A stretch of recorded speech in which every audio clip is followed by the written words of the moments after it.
नजदीक आ जाओ आप। हाँ जी। ठीक है। तो मैम, दिल्ली में सीईसी की बैठक हुई है, किन नामों पर चर्चा हुई है और कब तक प्रत्याशियों के नामों की घोषणा हो जाएगी? देखिए, ये सीईसी की मीटिंग नहीं थी। सीईसी तो अभी होनी है। ये कोऑर्डिनेशन कमेटी की मीटिंग थी जिसमें हमारे वरिष्ठ नेताओं को भी बुलाया था। उनका भी व्यू लिया गया, उनका भी एक्सपीरियंस को देखते हुए उनका क्या कह रहे हैं, किसका नाम ले रहे हैं, कौन कैंडिडेट होना चाहिए, उस पर चर्चा हुई।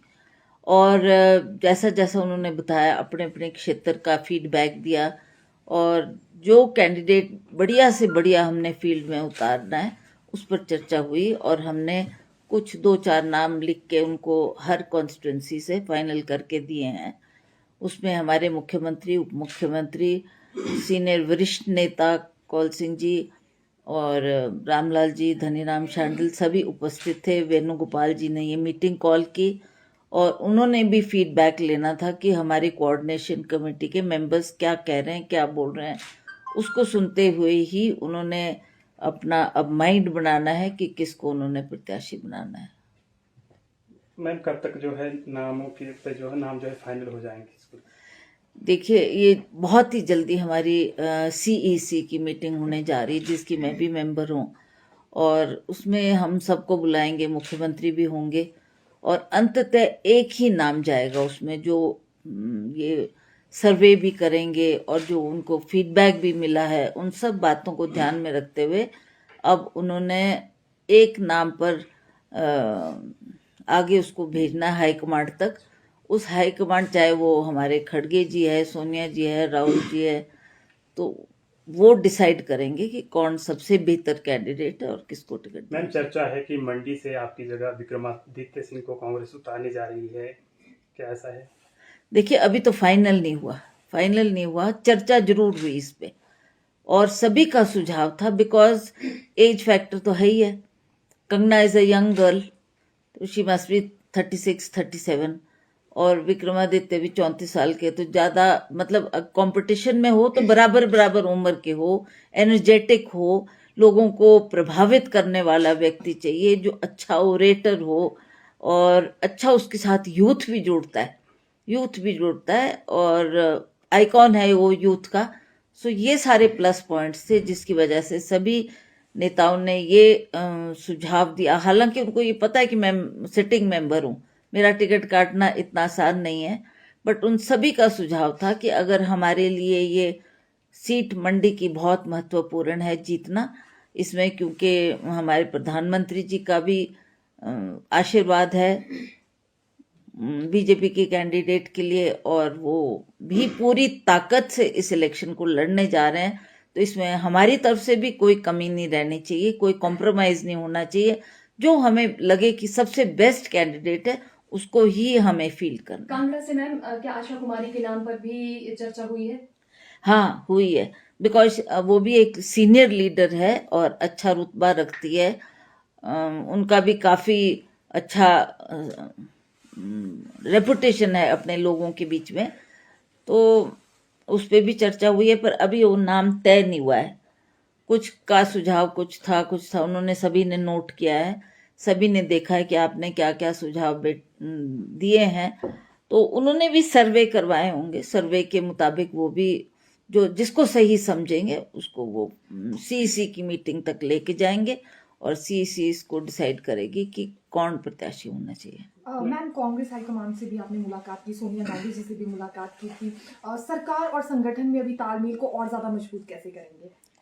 देखिए, जो हमारी कोऑर्डिनेशन कमेटी की मीटिंग हुई उसमें भी हमें यही आदेश दिया गया कि सभी मिलजुल कर चलेंगे, सभी कार्यकर्ताओं को आप कॉन्फिडेंस में लेंगे, सभी को आपने ये आश्वासन देना है कि अभी 5 साल हमारी सरकार है, हमने जो वायदे किए हैं उनको भी पूरा करेंगे, और सभी को अपने मतभेद भुलाकर फील्ड में ले जाएंगे, क्योंकि वर्कर ही है जिसके दम पर हम लोग जीत कर आते हैं, तो उनका मनोबल बढ़ाने की भी हमको आवश्यकता है, और हमें विश्वास है कि जल्दी इन बातों का को स्टडी किया जाएगा, और मेरे को लगता है 3-4 दिन में सीईसी की मीटिंग भी होने वाली है, उसमें फिर फाइनली डिसाइड होगा कि कौन कैंडिडेट होगा।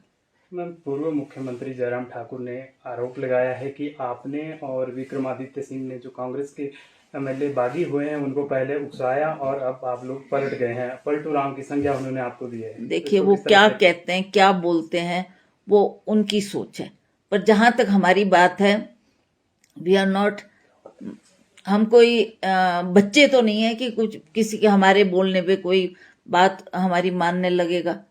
उनका खुद सोच है, खुद समझ है, खुद जानते हैं। पहले भी राजेंद्र राणा जी बहुत बड़ा इलेक्शन जीत कर आए थे।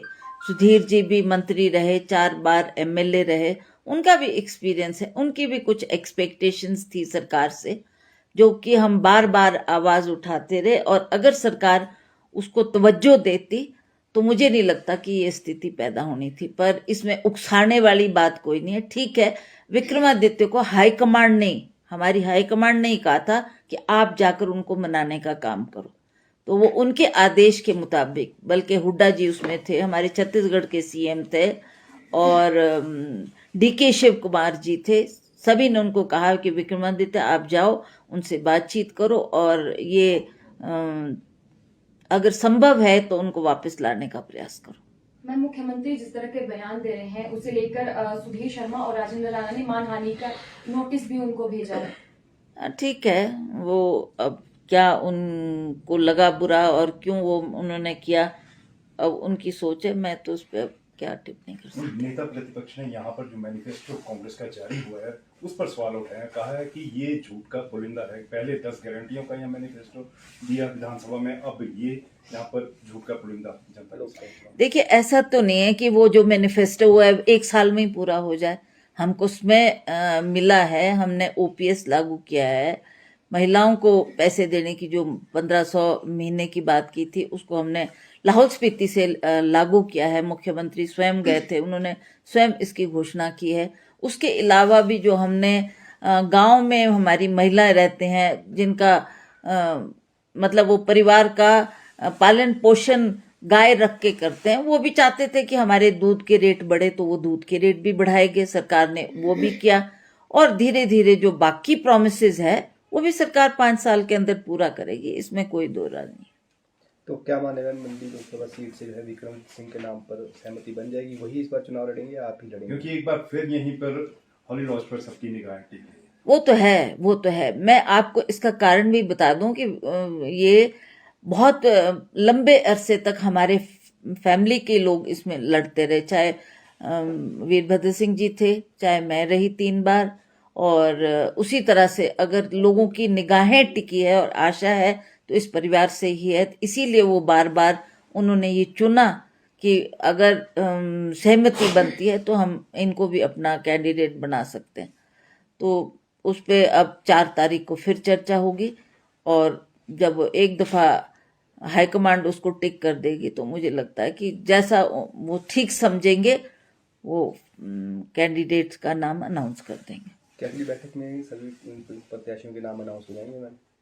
हाँ, बिल्कुल बिल्कुल, बिकॉज सभी की ये डिमांड भी थी कि जल्दी होना चाहिए, डोंट डिले।